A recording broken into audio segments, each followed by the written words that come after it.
leg caught on the cantle. He was flung rolling in the dust, his arms flying weirdly. The rifle disappeared from the window, and a boy's set face looked out. But before the limp body of the fugitive had stopped rolling, Elizabeth Cornish dropped into a chair, sick of face. Her brother turned his back on the mob that closed over the dead man and looked at Elizabeth in alarm. It was not the first time he had seen the result of gunplay, and for that matter, it was not the first time for Elizabeth. Her emotion upset him more than the roar of 100 guns.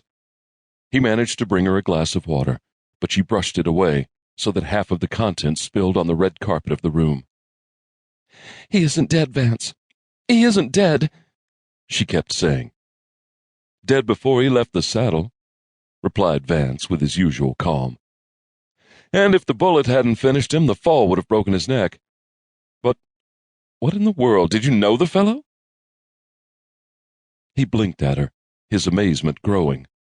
The capable hands of Elizabeth were pressed to her breast, and out of the 35 years of spinsterhood that had starved her face, he became aware of eyes young and dark and full of spirit, by no means the keen, quiet eyes of Elizabeth Cornish.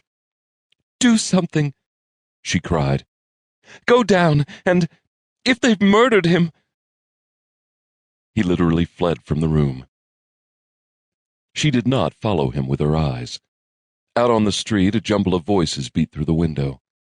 She closed the sense of their words out of her mind. In spite of the noise, a great stillness had come on her. She saw the course of a crack up the wall until it sprayed out in a maze of lines on the ceiling. She dwelt with a blank intensity on the picture of the president that hung just opposite. She dropped her eyes to the rug and studied the pattern of roses and distorted cupids. Red roses and blue cupids. All the time she was seeing nothing, but she would never forget what she had seen, no matter how long she lived. Subconsciously, she was fighting to keep the street voices out of her mind. They were saying things she did not wish to hear, things she would not hear. Finally, she recovered enough to stand up and shut the window. That brought her a terrible temptation to look down into the mass of men in the street, and women too. But she resisted and looked up. The forms on the street remained obscurely in the bottom of her vision, and made her think of something she had seen in the woods, a colony of ants around a dead beetle. Presently the door opened, and Vance came back. He still seemed very worried, but she forced herself to smile at him, and at once his concern disappeared. It was plain that he had been troubled about her, and not in the slightest by the fate of the strange rider. She kept on smiling, but for the first time in her life she really looked at Vance without sisterly prejudice in his favor.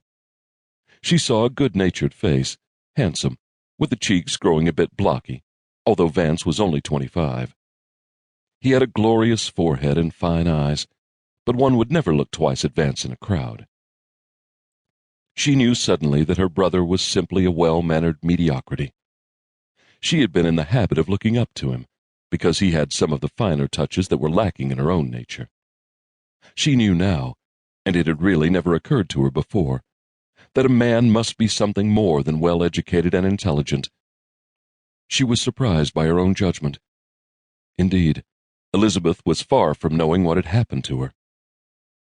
"Thank the Lord you're yourself again, Elizabeth," her brother said first of all. "I thought for a moment, I don't know what." "Just the shock, Vance," she said. Ordinarily, she was well-nigh brutally frank. Now she found it easy to lie and keep on smiling. "It was such a horrible thing to see." "I suppose so. Caught you off balance, but I never knew you to lose your grip so easily." "Well, do you know what you've seen?" "He's dead, then?" He looked sharply at her. It seemed to him that a tremor of unevenness had come into her voice, but now he saw that she was still smiling, and he dismissed the momentary suspicion. "Oh, dead as a doornail, Elizabeth. Very neat shot. Youngster that dropped him, boy named Joe Minter. $6,000 for Joe. Nice little nest egg to build a fortune on, eh?" $6,000? What do you mean, Vance?